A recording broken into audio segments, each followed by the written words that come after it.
So, Matt, I don't think I've ever told you about this, but every day when I walk out of my house to go get my mail, I get hit by this stupid bicycle every time.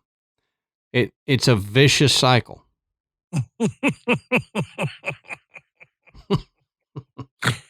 Cute. Very cute.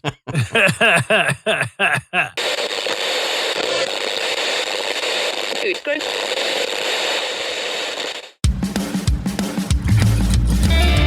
Good evening, everybody, and welcome to the Graveyard. Thank you for joining us tonight. My name is Adam. And my name's Matt. Now, pull up a tombstone or settle into your casket and get comfortable because this is Graveyard Tales. All right, everybody, here we are again. Matt, you doing all right tonight, brother? Yeah, I'm doing good. Good deal. Good deal. We're drowning in rain here, I think. It's a good thing. Don't get me wrong. My garden is doing fantastic. Yard's doing good, but I feel like we're living in a rainforest the past few days. Oh, yeah. It will not stop. And you know me, I'm an outside guy. Want to be outside. I want the sun shining. I need that. Well, I can't. So I've just been stuck in a house doing house modifications and playing guitar and working on the show. So Yeah. I gotta get out. Yeah, and all that rain will head our way, and Mhm. this is.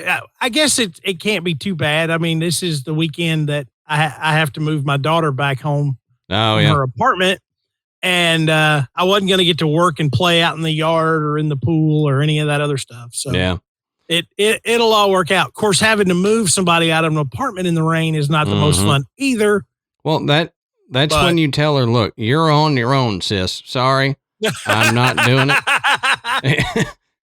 Dad can't get wet. Yeah. I'm sorry. I'm like a gremlin. Yeah, it don't work that way. All right. So we want to say go check out the Podbelly Network at podbelly.com. We're proud to be members of the Podbelly Network and proud to be associated with the shows that are also members of the Podbelly Network. So go over there and check them out, podbelly.com. I guarantee you're going to find a show there that you will enjoy. And I don't mean us. You're already listening to us. So Right, if you're hearing this, you already enjoy us. Well, enjoy our friends. you at least tolerate us. So maybe you'll find a show that you don't just tolerate, and you'll find a show that you actually like on there. But we also want to thank tonight's sponsor, Care Of, and we will talk more about them coming up in the episode. While you're on the internet doing your thing, go to patreon.com/graveyard tales. You can sign up to become a patron. We've got several different levels that you can choose from, and each one has its own kind of benefit there. Our $10 a month patrons, though, they get the video versions of us recording the episodes, and they get video versions of the bonus episodes that we do. Plus, something we started just a couple months ago is they get an ad-free audio version of the episode as well. So if you're interested in any of that, go over to patreon.com and sign up to become a patron. We could not do this show without our patrons. They have kept us going because we have equipment failures and stuff. And if it wasn't for the donations of our patrons, Matt and I probably would have canceled the show 4 times already from equipment failure. Just pulling our hair out, screaming and throwing dead mics and interfaces across the house and cussing. But thanks to our patrons, we just were able to update it and keep going. So It's like having a room full of inkjet printers. yes, You know, yeah. you just want to take a sledgehammer to it eventually because you're like, why won't you just work? Yep. And audio equipment, any of our fellow podcasters out there are probably laughing right now because they understand audio equipment and recording equipment is so fickle. You've got to be standing on the correct foot and holding your tongue in the right position when you turn it on.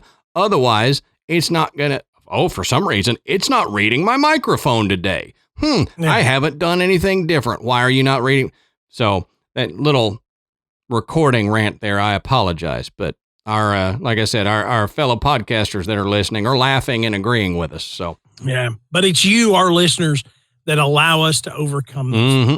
Absolutely. All right, Matt. So let's talk about one of our longtime sponsors, and that's Care Of. Now, Care Of is a subscription service that ships high-quality, personalized vitamins, supplements, and powders conveniently to your door every month. Health is deeply human, and it has to be personal, so Care Of is there to help you find what works for you. Care Of's app, they have an app as well now, which is cool because when you and I first signed up for Care Of, they didn't have an app. So they've added this new app, and Care Of's app will help you build a holistic routine and track your progress over time. Plus, you can earn rewards from sticking with your health habits. All you got to do is take a short, in-depth quiz about your lifestyle and health goals for a personalized, doctor-backed recommendation. The quiz can be taken at any time to switch up your packs as your lifestyles and needs change, which is cool because it doesn't force you to be stuck with this, because as we all know, your goals can change. Mm-hmm. If you meet a health goal, well, then you don't want to stick with that. You want to evolve into it. So they allow you to do that and take it again. Oh, yeah. And now with an app, it makes it so easy to take that quiz and see what you're taking, what they're recommending, and understand it, which is, that's part of it, is actually understanding the supplements that you're putting into your body and why you're doing it. Care Of makes that so clear as to why they recommend those. So it's a critical tool if you're like Adam and myself and you enjoy taking supplements to better your health. And with summer travel coming up, I mean, I know Adam and I both have trips planned. Care Of makes taking your vitamins on the go so convenient with the daily packs that come right to your door. And Care Of's daily vitamin packs are made with plant-based compostable film, which, if you've listened to the show, that's something that Adam and I both, do. We love to be able to compost. We love to, have that enriched soil to use in our gardens and with our plants. The vitamin pack is compostable film, so it helps limit the impact on the environment without compromising the quality and safety of the products that you're getting. So when I went on originally and I took the quiz, one of the recommendations, because there are times where I don't feel like myself. Mm-hmm. You kind of get down and you lose focus. And Care Of recommended that I start taking ashwagandha. Oh, I love that stuff. So I did. I said, okay, we'll go with it. And I started taking the ashwagandha. And pretty soon I started noticing that those down days were not coming as frequently. And I was feeling better. And I had more energy in the morning. I was sleeping better through the night. For Care Of to recommend that and it really make a difference in how I felt, you can't beat that anywhere. No, and it's funny because they recommended that for me as well. And it was, I noticed, like you said, with the energy production, it helps not get that mid-afternoon crash that you normally get. That ashwagandha helps sustain energy throughout the day. And like you said, it's a mood booster. It's helped me not go about a lot of things, so. That's right. So if you guys want to quit going about all this stuff, all you've got to do is go to takecareof.com and enter our promo code GRAVE50. That's GRAVE 50. And you'll get 50% off your first Care Of order. That's right. For 50% off your first Care Of order, just go to takecareof.com and enter our code GRAVE50. That's GRAVE 50. Remember, 50% off your first order. Do it.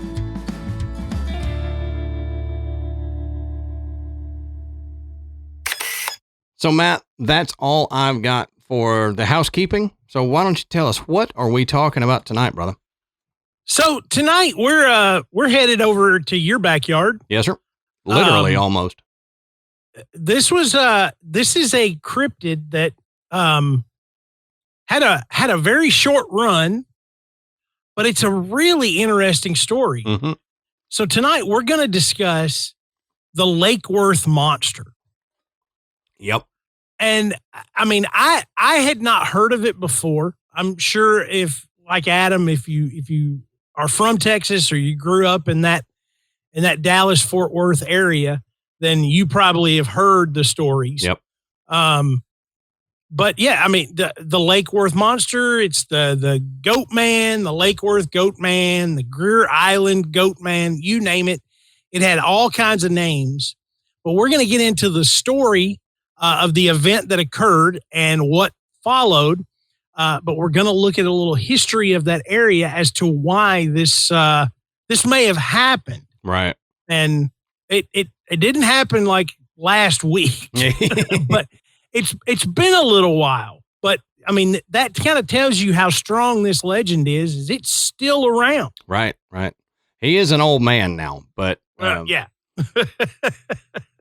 So as we always say, go check our sources down at the bottom of the show notes. You can find where we found this information. You can continue the research, and you might find some stuff on there that we left out just for time's sake, or you might find a new nugget that we didn't even find if you continue down the rabbit hole here. So like Matt said, the Lake Worth monster is a satyr-like creature, and it terrorized the city of Lake Worth there in Texas in July of 1969. So before we get into the sightings and all that stuff that Matt's going to talk about, we need to look at the area and look at kind of what the area is like where this creature was seen, so we can get a good idea, especially of what might be there. So when we start talking about it, you can say, oh, well, it's definitely not that. And we'll look at it here. So Lake Worth Village, it was previously called Indian Oaks, and it's an incorporated residential community near the banks of Lake Worth. So Lake Worth is a lake there, and I'll get into it more, but it's a lake in Fort Worth. So if it was confusing for anybody, you're like, I've heard of Fort Worth, but what is Lake Worth? Lake Worth is a little bitty thing on the outside of Fort Worth, and it's named after the lake, which is Lake Worth. So at Fort Worth, this is not in my notes, but Fort Worth was named after a Fort Worth. There was a fort named Worth. So if you're confused, you're not the only one. I confused myself. So, like I said, it's on the banks of Lake Worth on the outskirts of northwest Fort Worth on State Highway 199 in northwestern Tarrant County. And Tarrant County is a county that borders Dallas County, which is where we're at. So it's literally almost my backyard. I meant to Google search and get an exact number. Just see how close. Yeah, get an exact distance. Have you ever been there? I have been near it, but I have not gone specifically to Lake Worth. We've been in Fort Worth and been around it. Yeah. But we've never said, okay, let's just go over to Lake Worth. But I am now. We're going to go now. Because we go to Fort Worth quite often, so it wouldn't be a big deal to say, I got to go monster hunting for like 10 minutes. Let's go over here. We go out to a drive-through out there in Fort Worth. So after the drive-through, we'll stop by Lake Worth and see if he's out there. Maybe he's at the drive-through. I don't know. You look over and there's the Lake Worth monster sitting in a pickup next to you, and you're like, hey, man, that's cool. Now, in the mid-1920s, the property of George T. Reynolds was sold by his widow Lucinda as a subdivision that was named Indian Oaks. So that was the initial property for Lake Worth, was this property that George T. Reynolds owned. Can you imagine owning enough land to turn it into a whole town? Yeah, no, that would be even a small great. town. I would love that. Now, Adjacent to Lake Worth, Indian Oaks became a popular residential and recreational spot during the late 1920s and the early 30s. It offered a casino play, a dance hall, a boardwalk, and a popular club called the Showboat. So it was a happening place when it first was built. Now, the Great Depression ended the recreational nature of Indian Oaks, but after World War II, the residential neighborhood grew, and in the early 1950s, residents decided to incorporate and change the name to the community, or change the name of the community to Lake Worth Village. So the majority of the 2,000 residents worked in nearby Fort Worth because there wasn't many like businesses to work at in Lake Worth. There were some small businesses, but if you didn't want to work at a grocery store or corner store or something like that, gas station, you went and worked in Fort Worth. So the population steadily increased with business growth in Tarrant County. So in 1990, Lake Worth Village had a population of 4,591. In 2000, the population increased to 4,618. So 100 people or so, less than 100 people. Well, I mean, that probably means that there's not a lot of turnover there. Yeah, that's exactly it. You get young families in there in the 90s, and they're still there, and their children make up the 100 that they're there now in 10 years. And that's probably exactly what it is. It shows you that it's a nice community to live in, and long-term residents there, which means it's a good community. And you wonder why is this important to this story? Let me tell you why. Because we're telling you that we're not talking about a community of a bunch of hill jacks. Okay? Right. These aren't people that were just going to make up some story about a monster attacking a bunch of people. This was a respected community. This area, I mean, it was very, very nice. Right. Not the area you would expect for something like this. Right. Exactly. Very unexpected for that area. So let's look at the lake where this monster was seen. So it's called Lake Worth. Well, it's an artificial lake. And like I said, it was on the northwestern edge of Fort Worth in Tarrant County. And the lake was formed by a dam that was completed in 1916 on the West Fork of the Trinity River. So, Matt, you know what the fish said when he ran into a brick wall? Damn. Sorry, had to. Man, you could have used that one at the beginning of the show. I should have, but I just thought of it now when I mentioned that a dam was built. Well, you live and you learn. That's right. Lake Worth actually provides municipal water and recreation for the Fort Worth area. Since construction of the dam, the lake's capacity has been increased from 21,800 acre feet to 33,600 acre feet through the construction of nearby Eagle Mountain and Bridgeport reservoirs, and the purchase of water from Benbrook Reservoir. So the drainage area above the dam, including the area drained by Eagle Mountain and Bridgeport reservoirs, was increased from 200 square miles to 2,064 square miles. So we're not talking about a tiny little lake here. Mm-hmm. It's a pretty decent sized lake. So Lake Worth is surrounded by other residential areas in addition to Fort Worth. White Settlement and Carswell Air Force Base are south of its southern shore. And the community of Lake Worth lies to the east, and Lakeside is near its western shore. So a number of city parks dot the shoreline, and Fort Worth National Fish Hatchery actually occupies an area that's just past the lake's dam.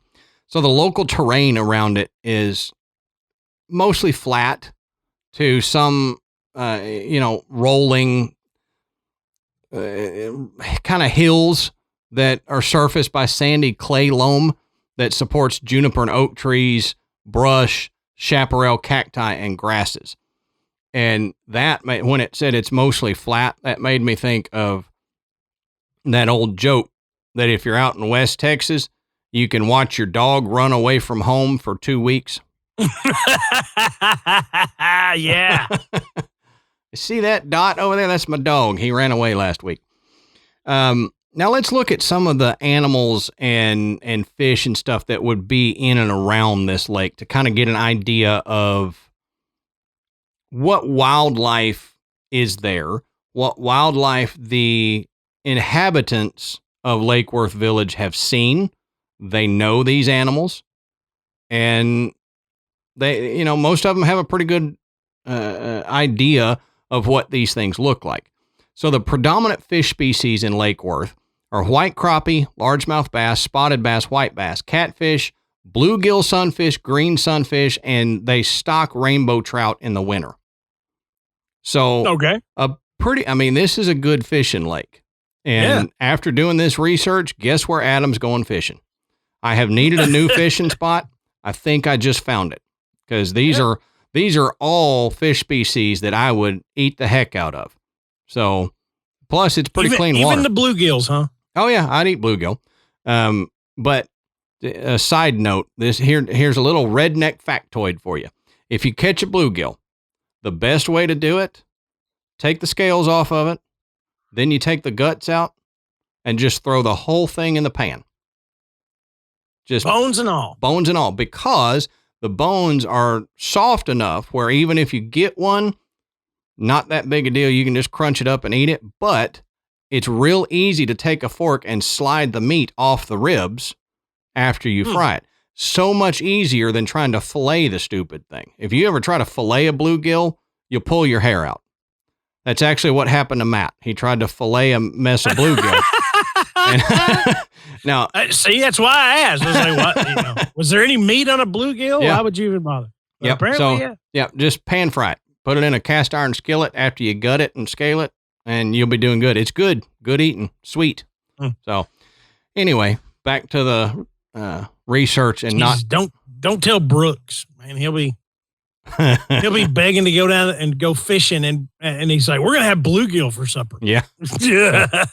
Tell him he needs to catch at least 3 per person if they're if they're normal size, because there's not a lot of meat, but it's good eating. Now, some of the animals that are around Lake Worth here, obviously, since it's Texas, there are farms where there's cattle, goats, and horses that are kept, and that's sporadically around the area. Now, the known wild animals that are around there: armadillos, bats, beavers, bobcats, coyotes, deer, foxes, possums, rabbits, raccoons, skunks, squirrels. Now, there are some alligators that live in the DFW area, so it's possible that they could potentially get into Lake Worth from time to time because they do migrate. There's not like a population of alligators in Lake Worth, but there are some alligators around DFW. So you might run into a alligator that wandered over there, but I wouldn't worry about swimming. It's not like Florida, where every body of water teeming with alligators. Yeah, every body of water, including chlorinated pools, have alligators in them. That's not here, but it's a possibility. So I wanted to bring that up since we're talking about the animals that potentially you could run into around Lake Worth. Yep. Okay. So according to the story, this Lake Worth monster or the goat man or whatever, it can swim. Mm-hmm. It can climb trees. It eats fish and chickens. It's about 7 feet tall, and it has what is described as unhuman strength. Now, some reports will say it's got horns sprouting from its head, which gives it the goat-like appearance. Right. Okay. Now, when we start, when we give you the description, Adam just told you the animals that are common around Lake Worth, a 7-foot bipedal goat is not on the list. Right. So, but also not on the list is anything that sounds remotely like this or that could potentially be mistaken for this. Right. And when I was looking it up, like Matt said, it's a strong swimmer. It's bipedal. But one of the things I ran into is that the noises that it makes, it doesn't sound like any animal that you would run into, like a coyote or a bobcat. It either has this deep growl, which I guess could be a coyote or bobcat, but it makes this what they described as a pitiful sound, like it was getting attacked, where it's like a yeep or a you cry, which is really weird. But think about other cryptids we've talked about that make that noise, and that'll come in later, especially as well, the foul odor. Apparently it's got a foul odor that accompanies it. Yeah. So back then, back in 69, the area around Greer Island wasn't gated off like it is now. Okay. And teenagers could go down to the shoreline road around the lake to be alone and hang out in the summer. Okay. So it was like a makeout spot. Hang out in quotes. Okay? Just hang out, people would come up there, you'd park, you'd, meet up with all your friends and have a good time. I'm sure some people were literally letting it all hang out. Yeah, why not? It was the 60s. Come on. And the island it's not exactly an island. It's actually got a little road that goes out to it. But it's just, for all other purposes, it's a little island. Right. But on July 9th, a group of 3 couples were parked out by a clearing on Greer Island. Around midnight, a beast reportedly leapt onto their car from the trees above. Now, the monster also tried to grab one of the girls, but they were able to speed off before it could pull her away. Now, at the time, the police said, and this is a quote, "We've had reports about this thing for 2 months." Now, this was by a police dispatcher talking to the Fort Worth Star-Telegram. It says, "But we've always laughed them off as pranks." So before the actual major event, the police are saying, yeah, we've been hearing stuff like this for 2 months. And that's crazy. Yeah. That's crazy. And I mean, I get it. Initially, I would think it was a hoax too. Sure. Or just a prank, whatever. But you get those calls and then you get something like this where somebody was essentially attacked. Well, now you've got to do something. Mm-hmm. Okay.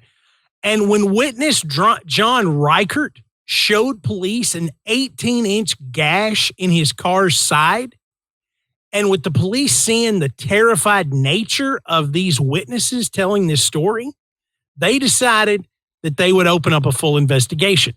Mm-hmm.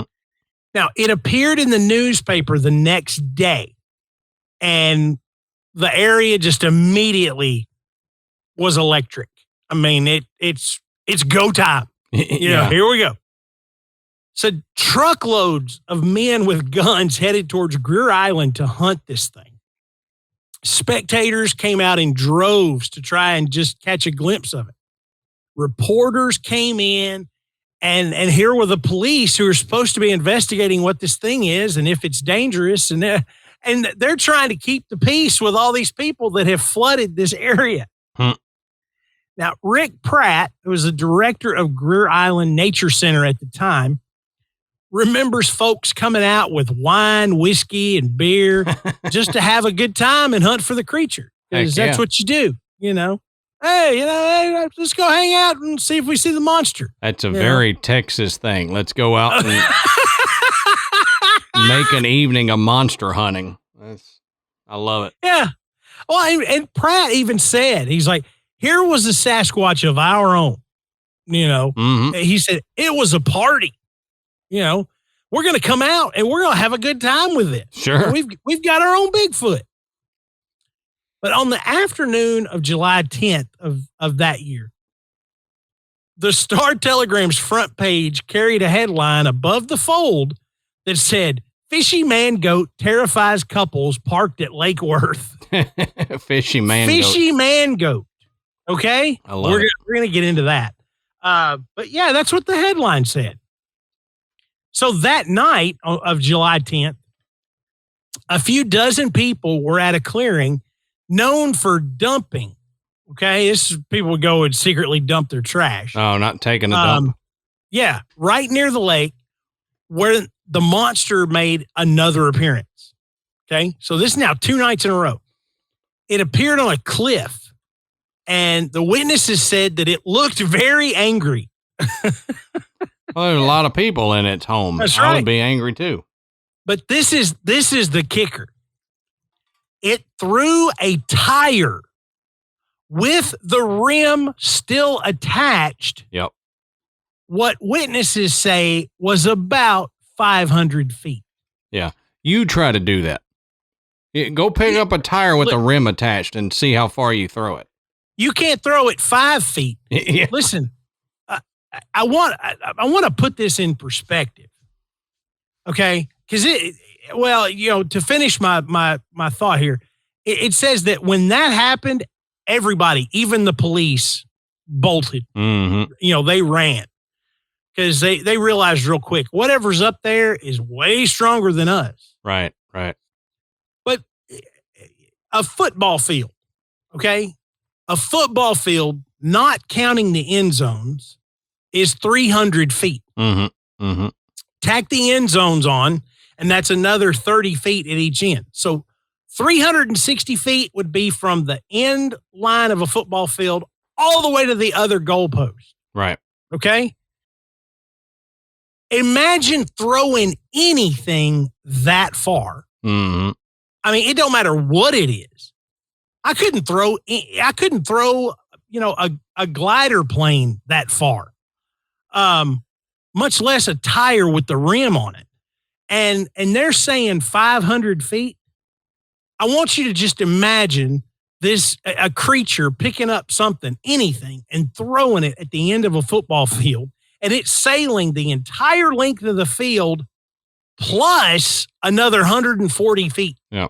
Past or at least at the top row of the ends, the stands or something. Yeah. I mean, you realize that there are baseball players that they do not hit 500-foot home run. Mm-hmm.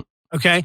That's how far they're talking about. So that right there immediately gives me a little bit of pause, but I think it's okay because the way this played out, there was a lot of fear that was there. I mean, I know there were a lot of excitement, and I know there were a bunch of people there that were like, I'm not scared of this thing.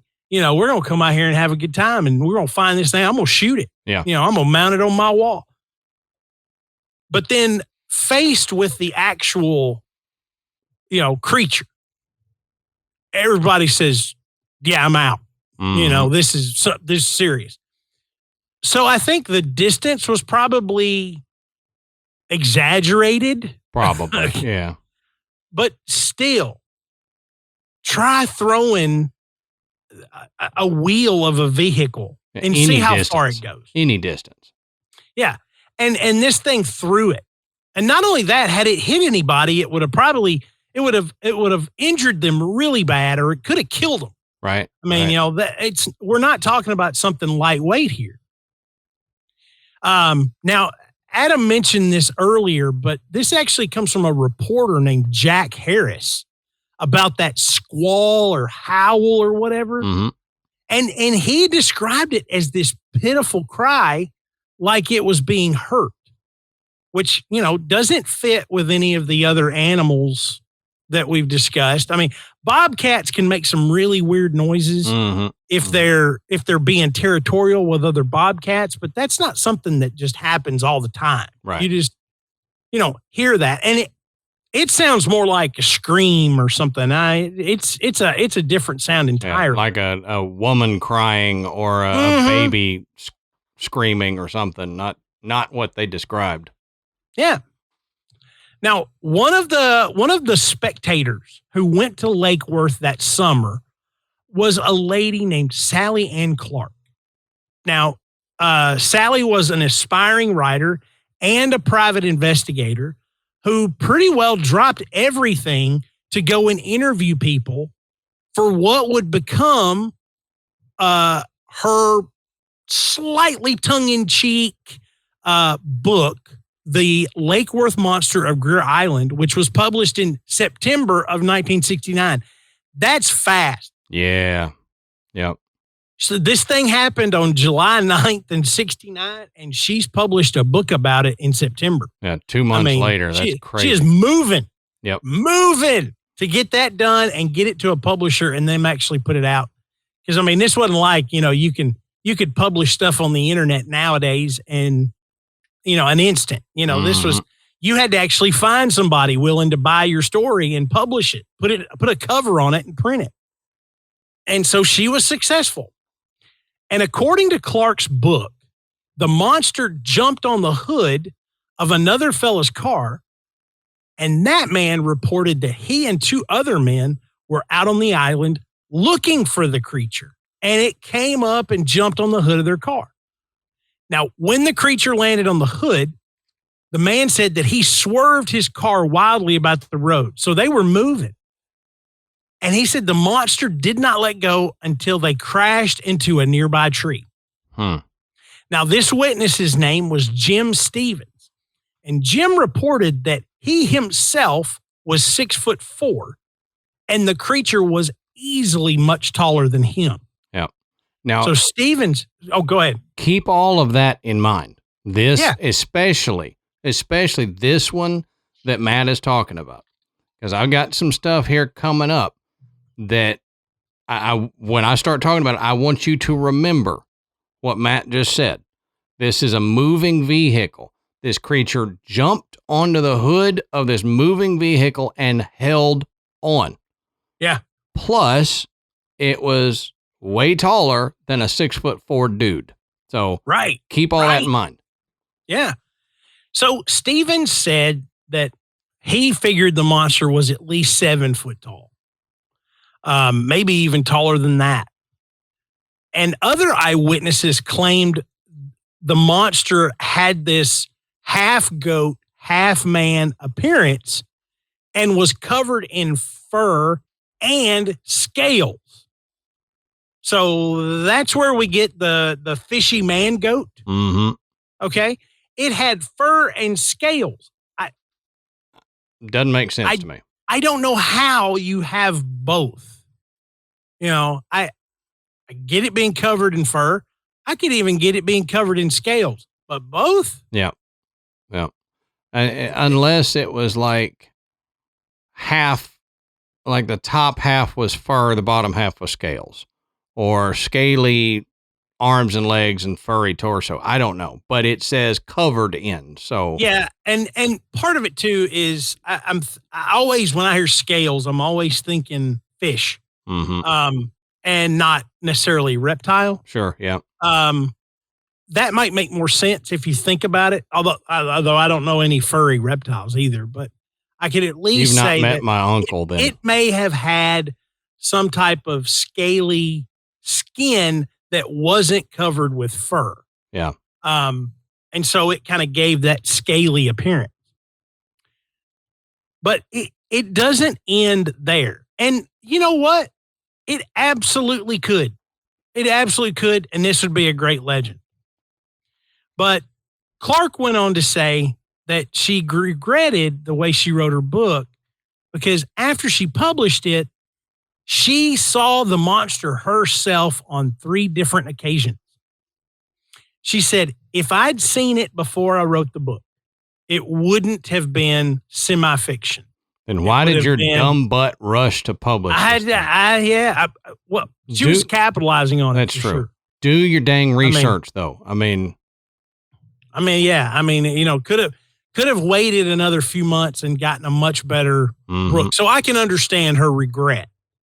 But again, she's young. This is going on. Everybody's excited. You do it. Make that money. But she said it wouldn't have been semi-fiction. It would have been more like history. And this was in an interview with the Star Telegram in 1989. She also has the most famous and perhaps the only photograph ever taken of the Lake Worth monster. Now, it was taken in October of 1969 at 1:15 a.m. near Greer Island, and both her descriptions and the photo show this large white something. Mm-hmm. But it doesn't really look like a goat at all. And the gentleman, Alan Plaster, the man who actually took the photo, he thinks himself that he was mistaken about what he saw all those years ago. Now, according to Plaster, he thinks what he witnessed was a hoax, and he was most likely the victim of someone playing a prank. Now, Plaster was quoted in 2006 by saying, "Looking back, I realized that when we drove by, it stood up. He was, whatever it was, it wanted to be seen. That was a prank. That was somebody out there waiting for people to drive by. I don't think an animal would have acted that way." And Alan Plaster no longer accepts interview requests regarding the photo or the incident. Yeah, but now, we'll talk about this. We'll talk about this more about what I think about that. Yeah. But I think Adam thinks the same way. But, like I said, it's not over. Stuff's still going on. A few weeks later, several ranchers found the bodies of a number of sheep that had been mutilated. Now, this event added even more fuel to the monster fire. During the next weeks of summer, people saw the creature running through the grass. They found tracks that were way too big to be a man, and more reports of dead sheep and blood. So the Goat Man was a celebrity now. I mean, he had a lot of notoriety. He's been on the front page of the newspaper, and a local sculptor even carved his likeness. A woman wrote a book about an encounter with the Goat Man. And it's just... He's more famous than us. That's right. And he didn't even have a podcast. Come on. And not only that, it didn't stay local. Reporters came from New York and Los Angeles, and the story was carried in newspapers around the world. The Goat Man's every move was news. All in all, more than 70 people claim to have seen the Goat Man. But the Goat Man sightings decreased dramatically by September, just about the time that school started. Mm-hmm. So that kind of wants to point you towards these were high school kids, because now they're back in school. They don't have time to screw around like this. And in 2005, a reporter at the Star-Telegram received a handwritten letter with no name and no return address. It read in part, quote, "One weekend, myself and two friends from Northside High School decided to go out to Lake Worth and scare people on the roads where there were always stories of monsters and creatures who would attack parkers. The writer claimed to have used an old gorilla suit and tinfoil to make a mask to scare a truckload of girls. The kids decided to retire their monster to avoid prosecution or being shot. But there's still no explanation for the mutilated sheep or how a tire could be thrown 500 feet like a frisbee. Now, there's no proof that the monster exists, but there's no proof that it doesn't either, or that it didn't at this time. I mean, we don't have any current sightings, so you would think if it's still around, it's hidden very, very well. But this legend, I mean, it's still got legs. Yep. I mean, people still talk about it. People still know about it. They celebrate it. All from this period of a few months in 1969. Right.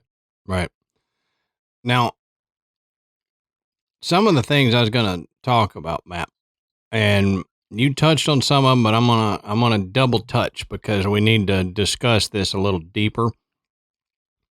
There's been a lot of quote unquote explanations that have come up for the Lake Worth monster, and like you just said a second ago, that we both kind of have our thoughts on at least one of these scenarios. But I want to look at that tire being thrown thing. Tire being thrown 500 feet or whatever. Okay. Like you said, it's probably exaggerated. But there was an explanation that came out that I don't think should explain this, but people are sticking by this as the explanation for that. Yeah. So it says the creature hurling a tire was found out to actually be a man. So he calls himself Vinzens, I guess, to avoid any publicity or people yelling at him or anything. Well, in 2009, apparently he admitted that he was involved with the tire throwing. He claims that he was rolling a tire along with some friends, and then it hit a bump and went into the air, eventually landing close to the bystanders. Now, here's my problem with that, Matt. Before that, there had been some noises and stuff made by this creature off in the distance. Right. So everybody was looking in that direction. Would they completely miss 3 or 4 kids rolling an inflated tire on a rim down the road? And I know I've rolled tires myself, but they're always off the rim. I don't get a fully inflated, like a spare tire off my car and just go rolling it down the road with some buddies. Maybe they did in 69. I don't know. But do you think looking in that direction that they would have missed 2 to 4 kids pushing a tire down the street? And then when it bounced, they would exaggerate it that much to 500 feet? Yeah. Well, I don't see how it would, even if it's up on a cliff, how it would have enough. I mean, it would have to have some serious speed and hit a bump at the exact right spot to launch it like that. But the other thing was, like you said, there was a lot of noise and people they actually said they saw the creature. Now, could they have said they saw it when they didn't really see it, or they saw something and they're not 100% sure? Of course. Sure. You know, we've seen that before. But I'm with you. I think they would have been able to discern that's not a creature. That's some kids up there playing around and either messing with us, or it just looked like they were messing with us. You know, the tire flies off the cliff. Okay. But I don't think that you absolutely run people off in panic with this happening. Right. Especially police. Right. So they had to have seen something. Something up there. I mean, even if the wheel got away from them and the kids were way far behind it trying to catch up, and then they see it go over the cliff and they're like, oh crap, there's people down there. They're going to be quiet. They're going to go away. Yeah. You know, they don't want to get in trouble, so they're going to leave. Yeah. They're not going to start screaming. They're not going to do something to try to scare all these people that have come out. Right. And how many kids do you know that the night before there was reports of a monster attacking somebody? How many kids do you know that are going to be able to get out and just decide, hey, let's go screw around in these woods where this monster might be? I know when I was a kid, if that had come up, there's no way my parents would let me out of the house. I wouldn't have wanted to go. Well, that's true. So another thing, we talked about the hoaxing, and Matt mentioned it too. But now KDFW, which is a Fox-owned television station in the Dallas-Fort Worth area, they did this lengthy report in November of 1999 about the Lake Worth monster, and it interviewed some of those who saw it, such as reporter Jim Mars and Sally Ann Clark that Matt mentioned. The report announced that some high school students admitted to the police that they had pranked people by dressing up in a gorilla suit and parading around the lake in 1969. Mhm. So here's my, I have a couple thoughts on this. Now, one is, yes, I can see kids after the reports have happened several days later, they go out and they find a gorilla suit and they say, wouldn't it be funny to capitalize on this monster hysteria and prank some people? So I can see that as a thing, but I don't think that they would be the impetus for this legend. I think they would capitalize on it. Like you were talking, the one that stood up and as it was going by. Yeah, that could 100% be a hoax by somebody trying to capitalize on that story.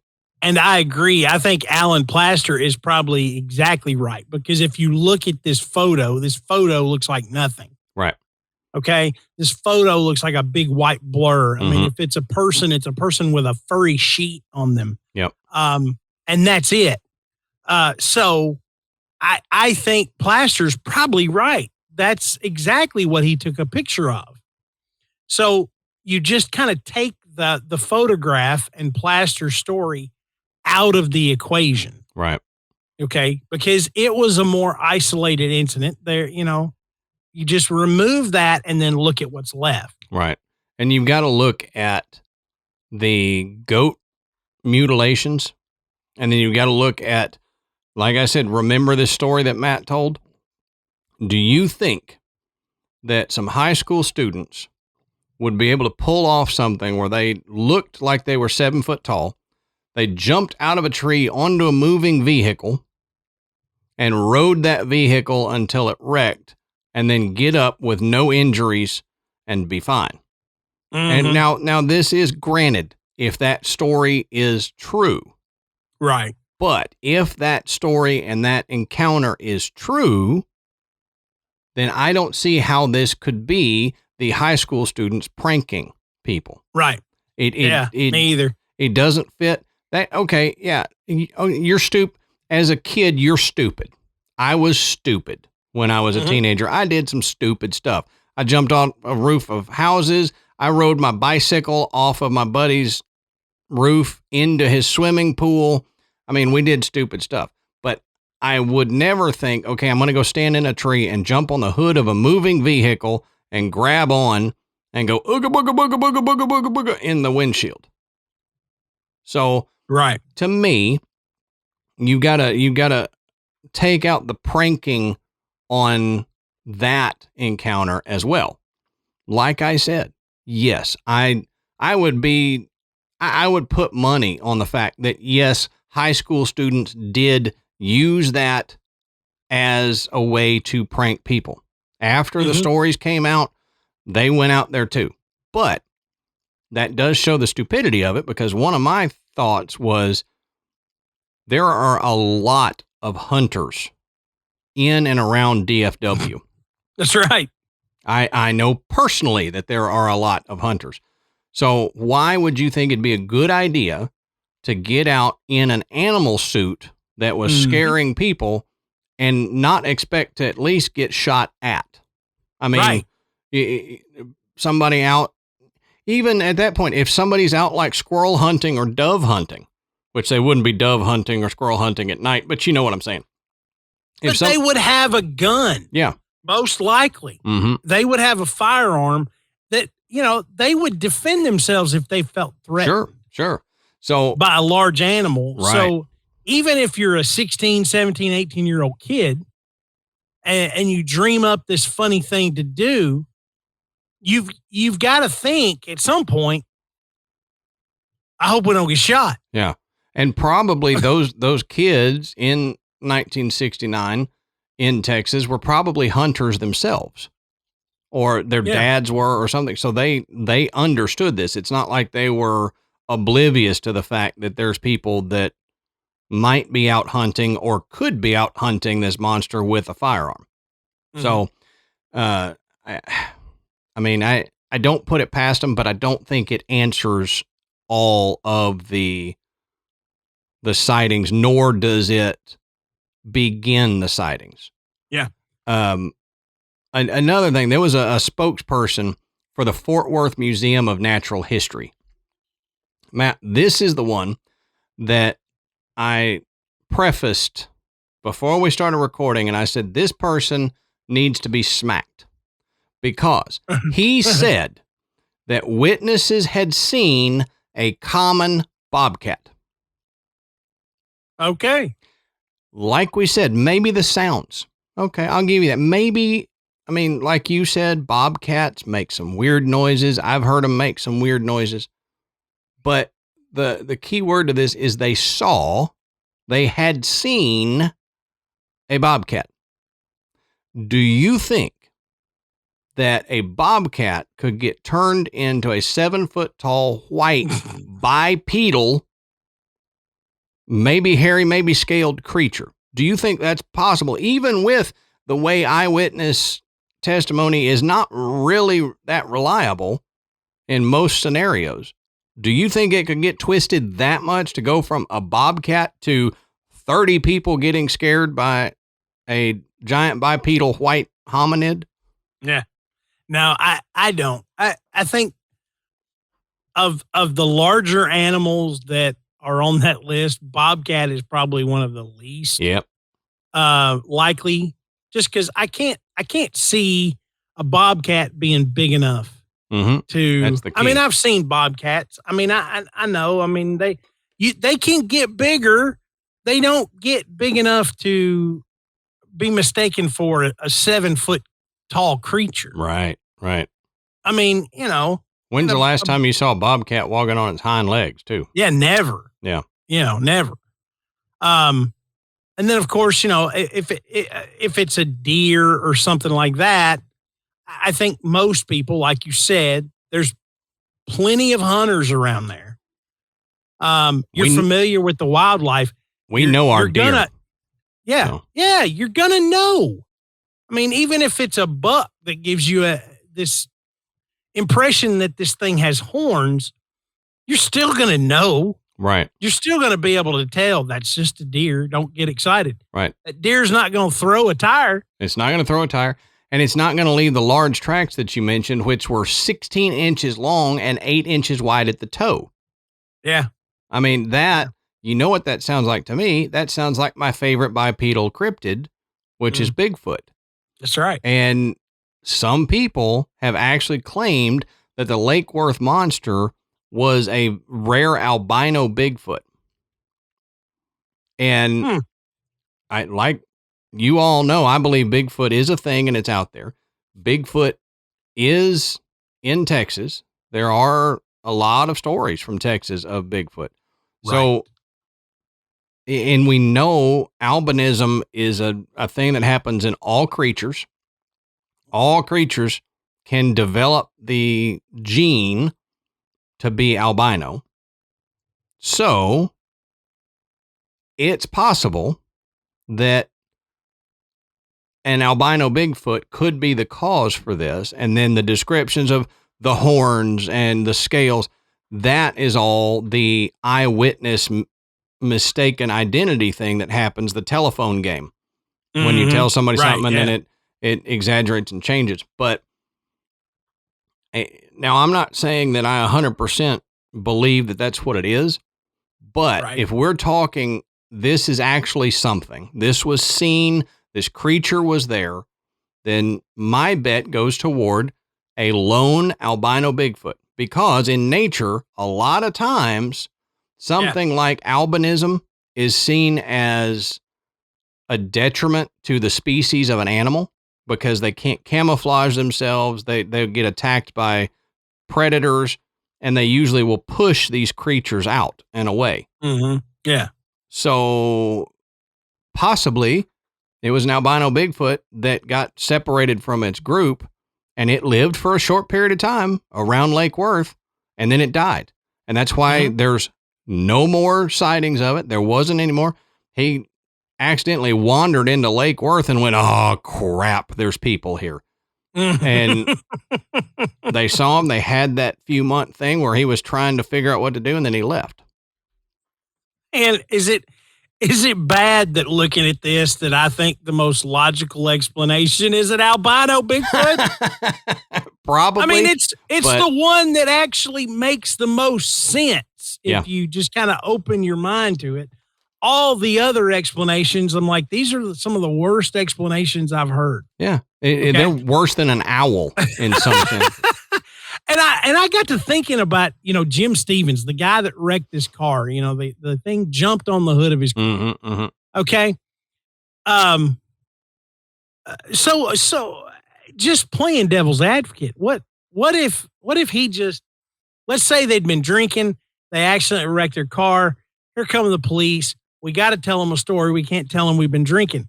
If this is the story that you come up with, to tell a police officer to hide the fact that you were dumb enough to do some drinking and then drive your car into a tree, right? And you're going to tell them, recent story or not, that this giant monster jumped out of the tree and landed on the hood of your car, caused you to crash, or you had to crash just to get it off of there. I mean, if I'm that officer, I'm looking at them like, all right, you're all coming with me. Let's see those wrists. We're going to take a ride and we're going to sort this out. Yep. Check out my bracelets here. They don't just go, oh, yeah, okay. So they had to seem legitimately afraid of what had just happened to them. And, a police officer has at least got to see some sparkle of truth in what they're saying. Yeah, right. To not just go, shut up and get in the car. I'm taking you to the station. Right. So, every way you look at that particular story, you can always find something that just doesn't quite make sense as to, that this was a part of the hoax, or this was a made up story, or that it completely didn't happen. I was just kind of like, why? I mean, you couldn't come up with anything better than this. Exactly. Why was that what you went to try to talk your way out of a drunk ticket? Yeah. And you know what? I mean, this is pre-cell phone day. This car didn't have North Star. Right. I mean, they probably had plenty of time, to come up with a story before they ever had to speak to a police officer. Especially out there on that island where there was probably not many people at that time of night. Yeah. So you spent 30 minutes, and you and your drunk buddy, all you come up with is, man, there was this goat man thing that jumped out of a tree and landed on my car. I think drunk as a skunk, you're going to realize that ain't a good explanation for it. Yeah. Even though part of your story was that you were out there hunting it, looking for it. I don't buy that, that I think something really did happen. I'm not saying I know what, but I think something really did happen, and it caused them to crash that car, and it scared them pretty bad. Just like the original couples. Mm-hmm. With the gash in the vehicle. Right.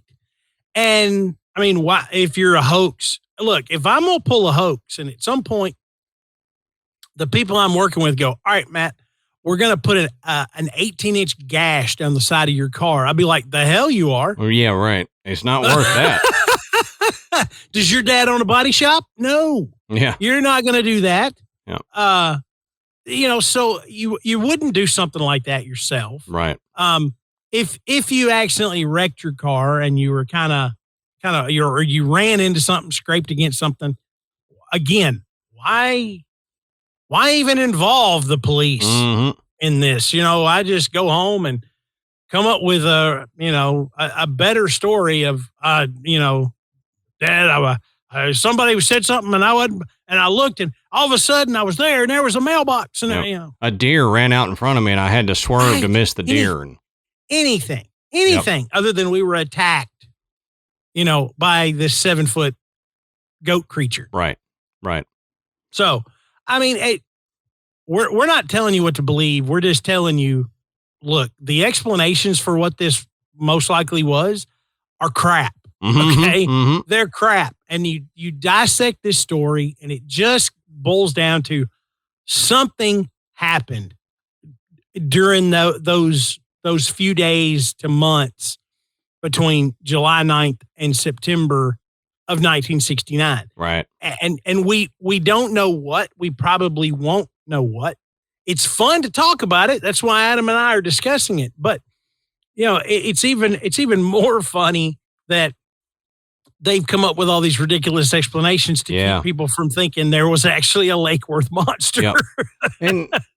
And that's my thing is we see this in a lot of cryptozoology tales is the skeptics, or as I've said before, the cynics. And I got yelled at by an online person for saying something similar to this, but I'm going to say it anyway. I think it's the unwillingness to believe that something unknown could have happened. And so we grab the lowest hanging fruit despite the idiocy of that fruit. Mm-hmm. And we will stick to that. And that's the hill you're dying on. Mm-hmm. That it was a bobcat standing on two legs, or it was everything was these teenagers and they're just very acrobatic and tough. Mm-hmm. And they also should go to jail for animal cruelty because of the killing of those goats. Mm-hmm. So, but I think it's just, I don't know what happened. And I'm, unlike other encounters, I'm not willing to say that I would put money on the fact that this was like an albino Bigfoot. Mm-hmm. But I think something did happen that is unexplained, and all of the quote explanation, the debunking of, like you said, is crap. It's all worthless blabber because nobody can disprove really that happened. We can't prove it either, but you can't disprove it. And so to try to disprove it, you're going to latch on to anything that seems plausible. Yeah. And I'm okay with saying something happened. I don't know what it was, but something happened. I'm not one that I have to have an explanation for it. I like the mystery of it. Yeah. So my thought is something happened. Now, I'll dip the toe in the albino Bigfoot waters and say, perhaps that's what it was. Or it was some weird portal opened and this thing came in and then it disappeared a couple months later. I don't know. Yeah. But it's not the explanations given by the debunkers. Yeah. Sorry, it's not. And as strange as that sounds, like I said, it seems more reasonable than what we've got to go on. But what do you guys think? Do you agree with us? Do you think something really did happen? We don't know what it is, but it's not one of these explanations. Or do you have another idea? Did you grow up in that area? Do you live in that area now? Like I said, I think if you're from Texas, you've probably heard this. But I had never heard it, but it was very interesting to look into it. And all of the side stuff that goes along with it. The book that came out way too quick. Yeah. Just all of these other little nuances to the story. The fact that it became a global phenomena just, by the media pushing that story out there. It's incredible. But let us know what you think about it. And the best place to do that is in our Facebook group. Just go on Facebook, search Graveyard Tales. You're going to find our group. It's called The Graveyard. We've got 8,000 members in there, and it's growing every day. And we share jokes, we share personal experiences, good old fashioned ghost stories, or that creepy thing that was out of the woods. It came out of the woods at your grandparents' house, when you were a kid, all that stuff. We want to hear them, and so does everybody else. And it's make a good, sure, safe place to share those stories. Make sure you answer the questions. There is, to get in, it's real simple. You just have to acknowledge that you read the group rules. But I only say this because there are a lot of people that will request to join the group, but do not answer the questions. So we can't approve them because we don't know if they're a bot. We don't know what it is. So please just scan them, answer that question. It's one question, and then we'll let you in. Yeah. Yeah, absolutely. And don't forget to check out our website, which is graveyardpodcast.com. And there you can find links to purchase Graveyard Tales merchandise. You can listen to the show, and you can sign up to be a patron. We've already talked about tonight how much we appreciate you guys that are supporters of the show, not just by listening, but by donating your hard-earned money. It means so much to Adam and I, and it keeps us going. There's a lot of bonus content in there. So if you want to jump in there, now is a great time. I think that's all I got, brother. But this was a lot of fun. I enjoyed it. It was a lot of fun. It's fun talking about stuff. Talking about crazy stuff in Adam's backyard. Yeah, exactly. We may go by there this weekend. So who knows? If we do, I'll give you an update. All right. So until next time, we'll save you a seat in the graveyard. See you soon.